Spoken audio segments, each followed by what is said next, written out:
Ya, terima kasih Anda masih bersama kami. Bagi Anda yang baru saja bergabung, kami hadirkan kembali 3 berita utama hari ini. Sebuah mobil yang mengangkut BBM solar terbakar dan meledak di Jalan Raya Klaten. Hari Anak Nasional tahun ini diperingati dengan berbagai keriaan mulai dari lomba drum band hingga minum susu sapi bersama.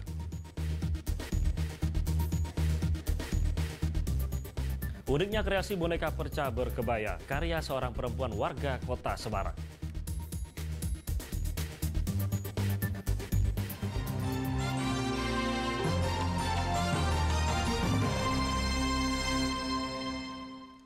Ya, keterbatasan fisik bukan menjadi penghalang bagi seorang dokter di Solo untuk memberikan pelayanan kesehatan gratis dan murah bagi masyarakat pinggiran miskin. Ia menjadi pengabdi masyarakat pinggiran, mengambil hikmah dari penyakit polio yang pernah menyerangnya saat berusia 2 tahun.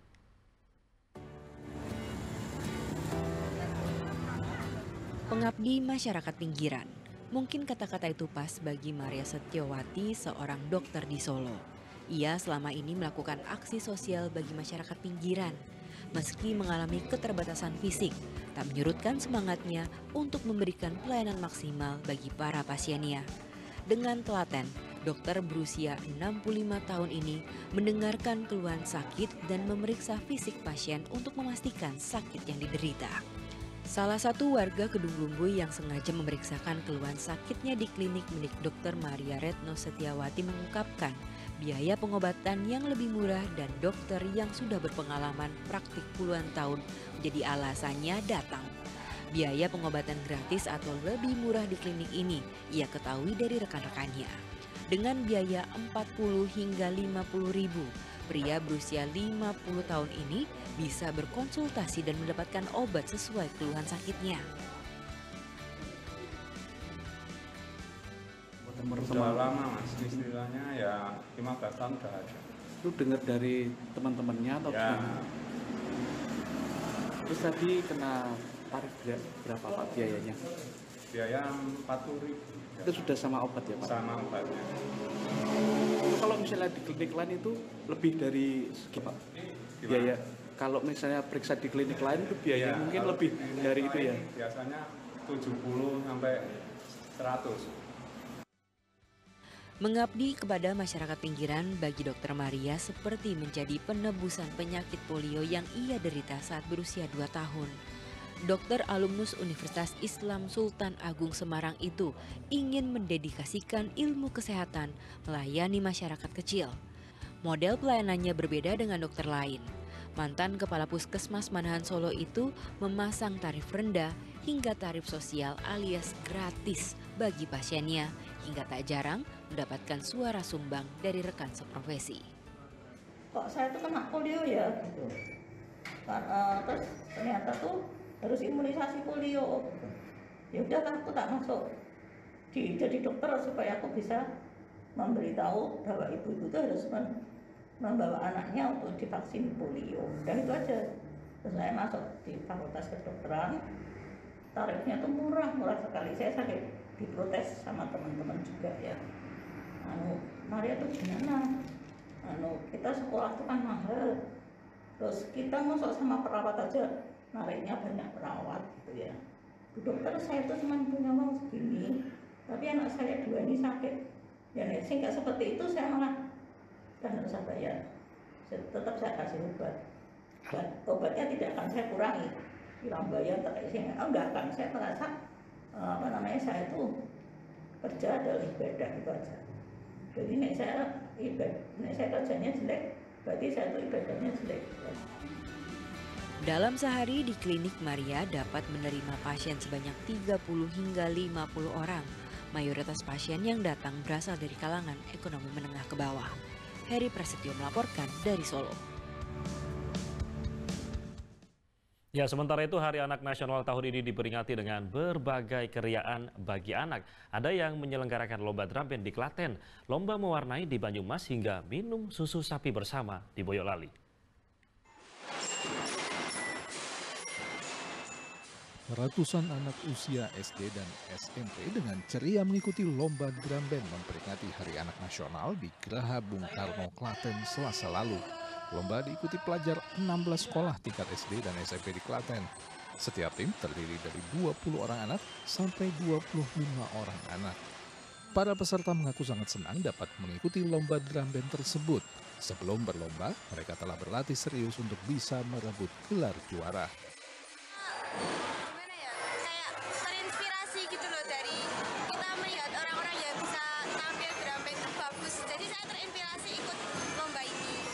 Untuk latihannya berapa lama ini untuk ikut lomba di sini? Kita cuma latihan beberapa kali doang, sekitar 10 lah mungkin. Ya. Menariknya apa sih drum band? Drum band itu mudah lah untuk, ya tidak mudah sih, tidak semua orang itu bisa mempelajari drum band sih. Dan ya saya beruntung menjadi salah satu yang bisa mempelajari drum band ini. Ya, main alat musik apa, Adik? Balira. Lomba drum band digelar sebagai wadah bagi anak-anak untuk menampilkan potensi, kreativitas, dan keterampilan yang mereka miliki. Dengan tampil kan anak-anak akan melihat potensi keberaniannya. Mereka juga menjadi media apa itu untuk mengasah keterampilan dan sekali lagi untuk mengasah keberanian anak-anak. Dengan panggung seperti ini kan anak-anak mempunyai kesempatan untuk meraih prestasinya.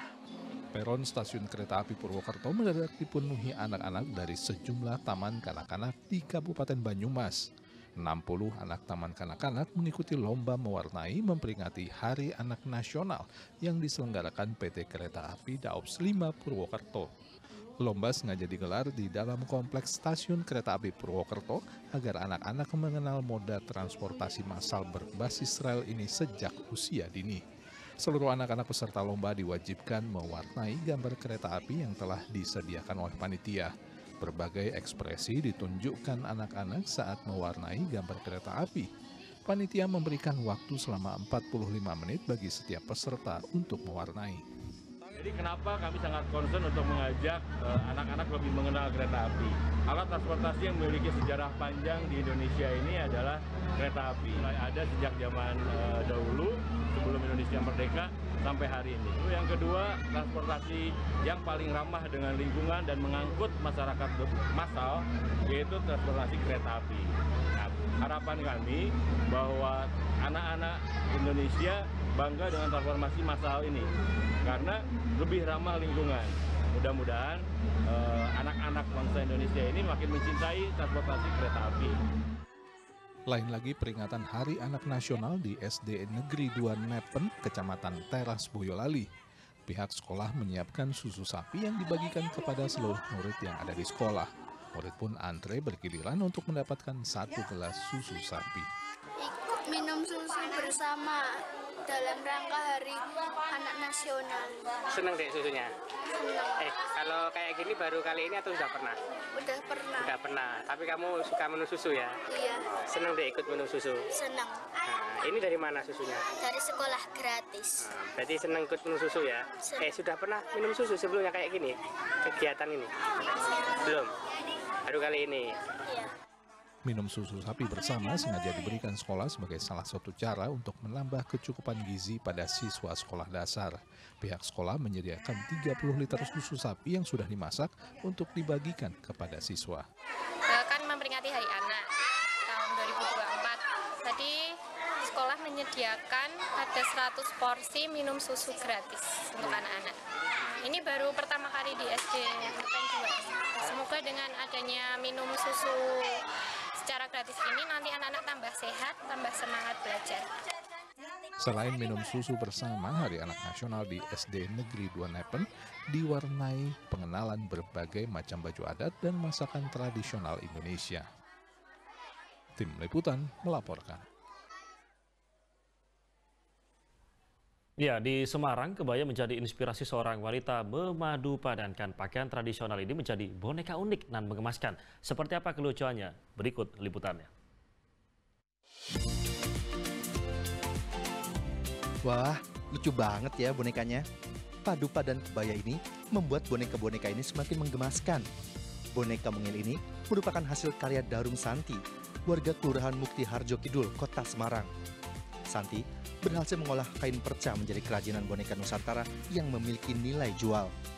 Bermodalkan jarum, dakron, benang wol, kain perca, dan aksesoris lainnya, Santi bisa membuat puluhan boneka bertemakan kebaya setiap harinya. Kreasinya ini kemudian dipasarkan melalui lapak usaha mikro, kecil, dan menengah miliknya.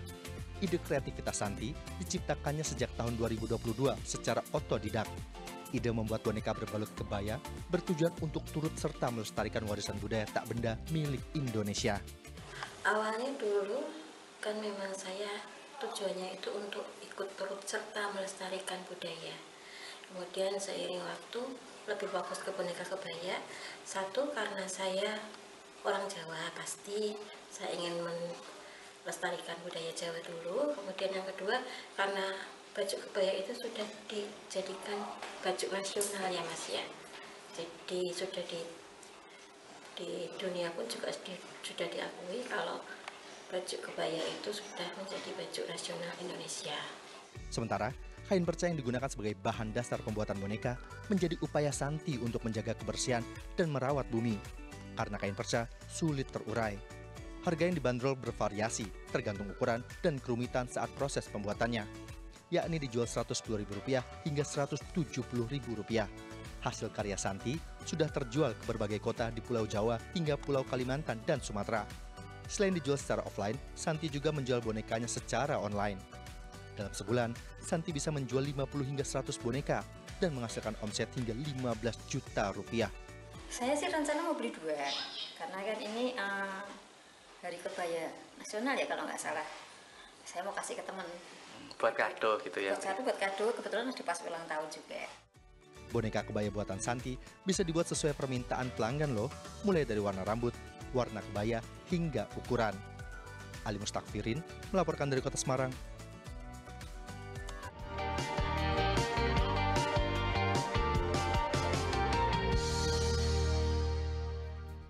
Ya, dan informasi tadi mengakhiri jumpa kita hari ini. Atas nama rekan yang bertugas, saya Rama Ditya Domas mengucapkan terima kasih atas kebersamaan Anda. Selamat beraktivitas dan sampai jumpa.